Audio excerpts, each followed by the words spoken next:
ഇന്ത്യയിലെ ആദ്യത്തെ mobile E സേവാ കേന്ദ്ര ഇടുക്കിക്ക് സ്വന്തം. മൊബൈൽ ഇ സേവാ കേന്ദ്ര വാഹനത്തിന്റെ ഫ്ളാഗ് ഓഫ് കേരള ഹൈക്കോടതി ചീഫ് ജസ്റ്റിസ് ആശിഷ് ജിതേന്ദ്ര ദേശായിയും ഹൈക്കോടതി ജഡ്ജി എ മുഹമ്മദ് മുസ്താഖും ചേർന്ന് നിർവഹിച്ചു. സുപ്രീം കോടതിയുടെ സഹായത്തോടുകൂടിയാണ് മൊബൈൽ ഇ സേവാ കേന്ദ്രയ്ക്ക് തുടക്കമായത്.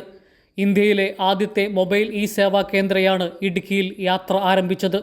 വിവിധ കോടതികളുടെ ഒന്നിലധികം ആവശ്യങ്ങൾ നിറവേറ്റുക എന്ന ലക്ഷ്യത്തോടെ ആവിഷ്കരിച്ച മൾട്ടിപർപ്പസ് വാഹനമാണ് മൊബൈൽ ഇ സേവാ കേന്ദ്ര.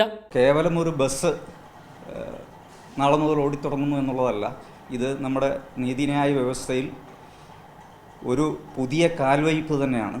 നമ്മുടെ ഭരണഘടനയുടെ അന്തസ്സത്തയിലേക്ക് കൂടുതൽ നമ്മുടെ ജുഡീഷ്യൽ സംവിധാനം അടുത്തുകൊണ്ട് അത് നടപ്പിൽ വരുത്തുന്നതിന് ജനങ്ങൾക്ക് കൂടുതൽ സൗകര്യപ്രദമായ രീതിയിൽ എങ്ങനെ നീതി ലഭ്യമാക്കാം എന്നുള്ള കാര്യത്തിന് വേണ്ടിയുള്ള ഒരു പുതിയ സംരംഭമാണ് ഇത്. ഇടുക്കിയിൽ ആദ്യമായി ഇന്ത്യയിൽ തന്നെ ആരംഭിക്കുന്നു എന്നുള്ളത് ഇടുക്കിക്കാരെ സംബന്ധിച്ചിടത്തോളം വളരെ അഭിമാനകരമാണ്.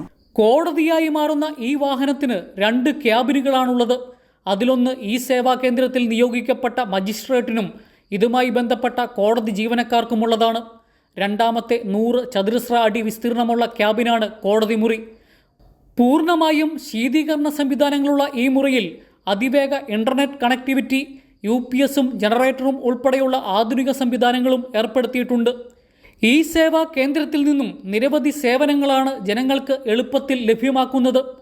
കൈരളി ന്യൂസ്, ഇടുക്കി.